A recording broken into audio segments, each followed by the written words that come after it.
करता हूँ, शहादत को सलाम, माँ भारती को नमन करता हूँ। तमाम युवा साथियों को प्यार भरा नमस्कार और मंच पर विराजमान सभी बड़े आदरणीय पिता तुल्य बुजुर्गों के चरणों में मैं प्रेम राजपुरोहित शेरों की धार से, माँ गंगा की धार से, गुरु गोविंद सिंह की तलवार से और माँ जननी के दिए हुए संस्कार से आप सबको अपना प्रणाम निवेदित करता हूँ। मेरा प्रणाम स्वीकार करिए।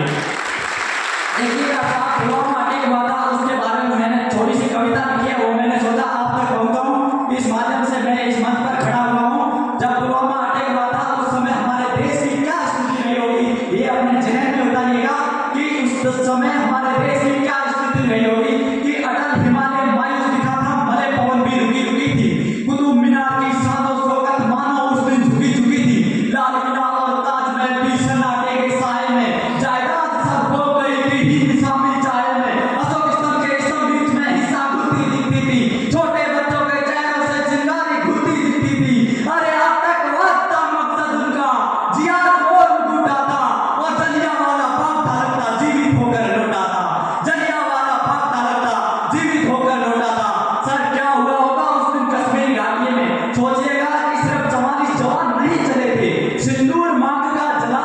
जली थी राखी, माँ की ममता जल रही थी, कोई पिता का सहारा था तो पितृ क्षमता जल रही थी। आईना सब देख रहा था पंचशील अभियान हमारा, एक धमाका चला गया समूचा स्वाभिमान हमारा, अटल जले कलाम जले माँ भारती का मान जलाता, अरे पुलवामा माटी पर उस दिन पूरा हिंदुस्तान जलाता,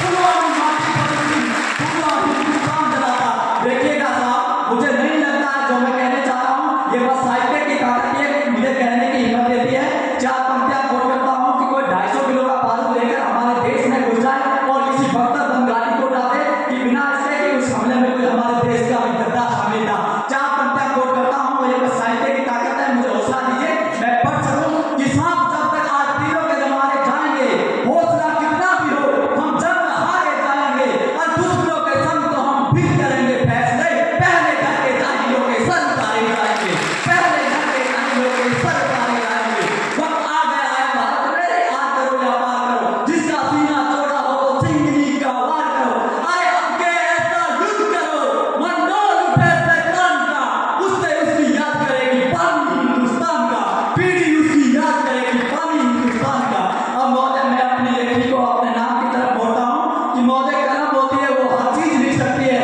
मगर कभी कभी उसे क्यों आक्रोशित होना पड़ता है कि प्रीत की जो शीत गिरे तो गीत प्रेम के गाऊंगा, मौसम जो हंसने का तो बारंबार हंसाऊंगा, चुप लिखूंगा कजरा रे और मार डाल मधुवास लिखूंगा, धड़कन किसी के नाम सदा और यौवन का एहसास लिखूंगा, पर भारत माँ को दर्द हुआ तो जीतूंगा चिल्लाऊंगा, गली गली में ढूंढ ढूंढ कर माँ की चीख सुनाऊंगा, आजाद सुभाष भगत पटेल को रात सफेद जगाऊंगा और शमशीर बना के कलम को अपने इस तिरंगे का जयगान लिखूंगा, दुश्मन की छाती पर चढ़कर जय जय हिंदुस्तान लिखूंगा, दुश्मन की छाती पर चढ़कर जय जय हिंदुस्तान लिखूंगा। इन्हीं शब्दों के साथ मैं अपनी वाणी को यहीं पर विराम देता हूँ, लेकिन विराम देने से पहले